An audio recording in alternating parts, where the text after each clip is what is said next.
Hello, and welcome to Under 1000. My name's Thomas Flower, and each episode I'll read you a new piece of flash fiction. All of the stories are 1000 words or less. Today, I'll be reading A Weekend with Polly. Please be aware that this episode contains characters consuming alcohol. If that's likely to upset you, or anyone that you're listening with, then you might want to skip this one.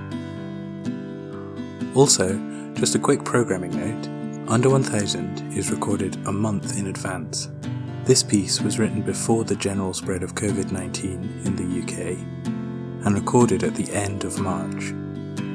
If a lockdown or self-isolation are still in place when and where you are listening, then please be sure to take care for the sake of yourself and others.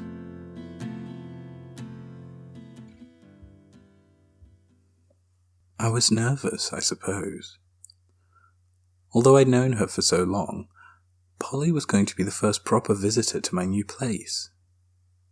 Friends had come over to see it briefly, of course, for a quick cup of tea and a gawp at the soft furnishings, but this was different. Polly would be spending the night in the spare room, really truly inhabiting the space with me, and although I knew her well enough that I shouldn't have worried, I suppose I was nervous about what her verdict of the flat would be. Still, I needed this now. I'd been spending too long cooped up by myself for the last week.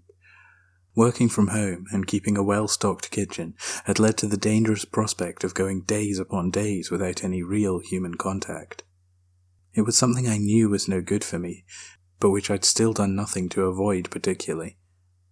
In fact, it was part of what I relished about living on my own these days.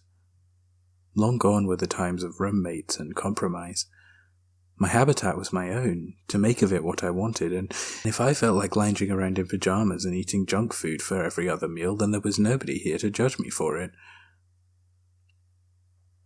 I went to collect Polly. On the bus ride home, we talked about all the things we'd do together over the weekend. We'd stay in and finally watch that film we'd both been meaning to. We'd have a long and severely needed catch-up after all our time spent apart. We'd make a big cooked breakfast on the Sunday morning and devour it lazily over a pot of coffee. And most importantly of all, though it went unspoken, we'd have time spent to bask in the glow of each other's company, able to selfishly hog the other for a precious 2 days. The weekend played out just as I had hoped.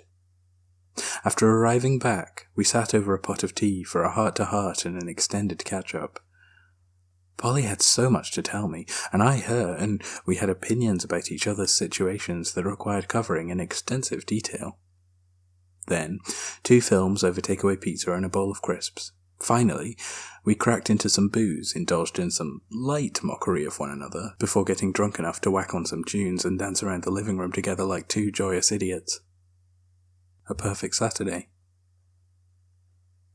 As I went to bed that night, I noticed how being with Polly had changed things for me. I was still in my own place, just as I had been all week, and yet somehow her here had bent the contours of every room in the building into new and exciting shapes.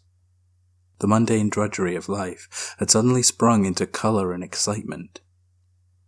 It was obvious, I supposed, and maybe I was only being sentimental as a result of too much drink, but still, it seemed that having such a close friend here had breathed new life into my flat, and into me personally. Each felt rejuvenated, despite the fact that both were the same externally. I fell asleep with a wide, drunken grin on my face. In the morning, we both awoke with slight hangovers. Fortunately, we had coffee and greasy food to aid us in our recovery. A slice of last night's pizza each tided us over as we cooked an outrageously excessive brunch. Once again, I noticed that cooking with Polly had suddenly made things fun again. The kitchen wasn't a place to stir pots and microwave leftovers in a bored stupor anymore. With her here, it was somewhere to cook properly and to keep the fun going. After making our best attempt to finish the clearly ridiculous amount of food we had prepared, Polly and I sat and chatted together one more time. I knew that soon she would have to go, whisked away to return to her own home, and yet I didn't think it would end somehow. In only 2 days, she and I together had become such a natural feature of this space that I almost assumed it would be unable to function any other way. Still, the time came when Polly needed escorting to the train station, and so I did my duty. When I returned to the flat, I felt strange, cold.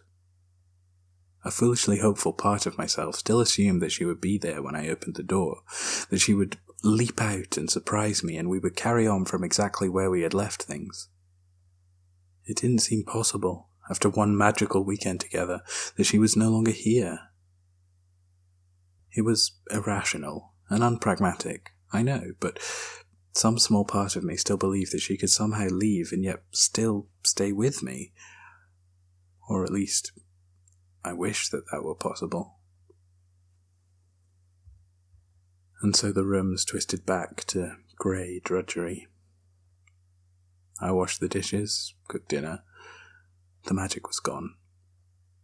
With Polly here, these would have been a plain backdrop to an exciting conversation. Without her, they were simply the beige realities of day-to-day life. I realized I was about to settle back into another week of loneliness, and this time I didn't look forward to it. It was clear that I needed her, needed my friends, needed people around me who would care and who would make life enjoyable again. I sent a text to Polly, asking to make plans later in the month. I sent another text to a friend in the city, asking to hang out this week. I resolved not to let this weekend be a once-off.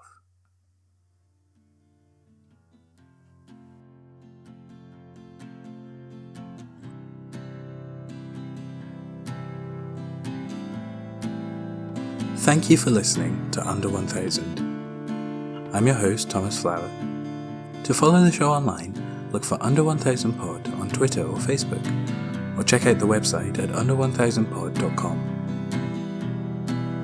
If you'd like to support the show on Patreon, go to patreon.com/under1000pod, where you can sign up to read each month's stories in advance, as well as to have a thank you be read during these credits. The theme music is an instrumental version of In Between Days by Nick Tate and the Sharks.